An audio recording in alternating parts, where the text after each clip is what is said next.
மழை விட்டுருச்சு, நான் வெளியில போறேன். சார் திரும்ப மழை வந்தாலும் வரும் சார், நீங்க உள்ளே இருங்க. சரி தானம்மா.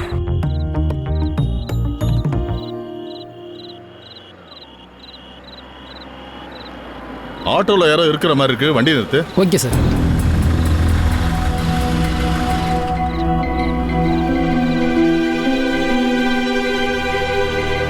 யோ, என்ன எந்த நேரத்துல இங்க ஆட்டோ நிக்குது?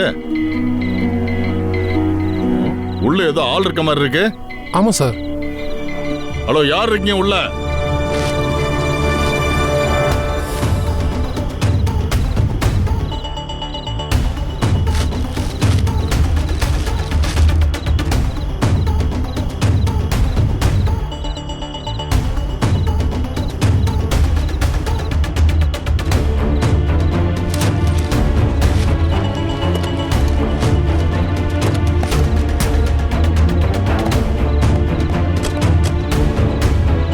யார் நீங்க? எதுக்கு இந்த நேரத்துல வண்டி எங்க நிப்பாட்டுறீங்க?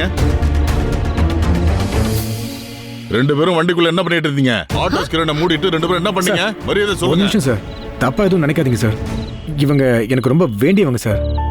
இவங்க தான் இந்த ஆட்டோ ஓட்டிக்கிட்டு இருக்காங்க. இந்த பக்கமா அவங்க ஆட்டோ ஓட்டிட்டு வரும்போது பாவம் ஆட்டோ ரிப்பேர் ஆகி நின்றுடுச்சு சார். நான் இந்த பக்கமா வரும்போது அப்பதான் சார் இவங்கள பார்த்தேன். ம், வண்டி ரிப்பேர் ஆயிடுச்சு, ஸ்டார்ட் ஆகலன்னாங்க. பாவம் நடு ரோட்ல தனியா வர நின்னுட்டு இருந்தாங்க. ஒரு பொண்ணு தனியா இருக்காங்களே, நானும் துணையா காலை வைக்கும் கூடவே இருக்கலாம்னு சொல்லி துணையா இருக்கேன் சார். அதுக்குள்ள மழை வேற ஜோரா பெஞ்சுது. வேற வழி இல்லாம அதான் ஆட்டோல ஒன்னா உட்கார வேண்டியதாயிடுச்சு சார். நான் முன்னாடி தான் சார் உக்காந்துக்கிட்டு இருந்தேன், இவங்க பின்னாடி தான் உட்காந்துக்கிட்டு இருந்தாங்க. அம்மா, இந்த ஆள உனக்கு தெரியுமாமா? தெரியும் சார். பேர் என்ன சொல்லு? இவர் பேரு கதிர் சார். இவங்க பேர் என்ன சொல்லுப்பா? தனலட்சுமி சார்.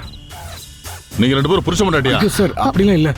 நாங்க ரெண்டு பேரும் ஃப்ரெண்ட்ஸு சார், நண்பர்கள் தான் சார்.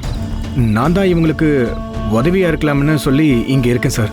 சரி சரி, உங்க ரெண்டு பேர் அட்ரஸையும் எழுதி கொடுத்துட்டு கிளம்புங்க. சார், நாங்க என்ன சார் தப்பு பண்ணோம்?